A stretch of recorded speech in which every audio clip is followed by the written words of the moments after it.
লেবাননের দক্ষিণ সীমান্তে ইসরায়েলি দখল ও লাগাতার বিমান হামলার প্রতিবাদে ফের মুখ খুললেন হিজবুল্লাহ নেতা নাঈম কাশেম। বলেন, চুক্তি মানা সত্ত্বেও ইসরায়েল এখনও আগ্রাসন চালাচ্ছে, তাই আর কোনো দাবি মানা হবে না। ইসরায়েল সেনা প্রত্যাহার ও আগ্রাসন বন্ধ করলেই আলোচনা হবে। পাশাপাশি বন্দীদের ছেড়ে দেওয়ার দাবিও জানান তিনি। লেবাননের দক্ষিণাঞ্চল থেকে ২০০০ সালে ইসরায়েলি সেনা প্রত্যাহারের বার্ষিকীতে রোববার দেয়া এ বক্তব্যে পুনর্গঠনের ওপর জোর দেন কাশেম।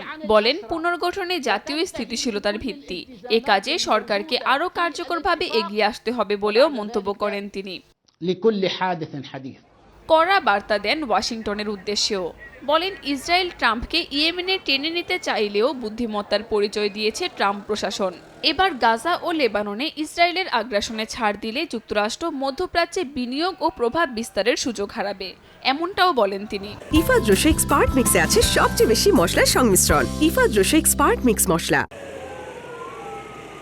যুক্তরাষ্ট্রের মধ্যস্থতায় প্রায় ৬ মাস আগে যে যুদ্ধবিরতি হয় তাতে দুপক্ষের সেনা প্রত্যাহার এবং লেবানন সেনাবাহিনী ও জাতিসংঘ বাহিনীর নিয়ন্ত্রণে সীমান্ত হস্তান্তরের কথা ছিল। কিন্তু বাস্তবে ইসরায়েল এখনও ৫টি সীমান্ত পয়েন্টে অবস্থান করছে ও নিয়মিত বিমান হামলা চালাচ্ছে। হিজবুল্লাহ বলছে, এটাই হচ্ছে যুদ্ধবিরতি লঙ্ঘনের মূল উৎস।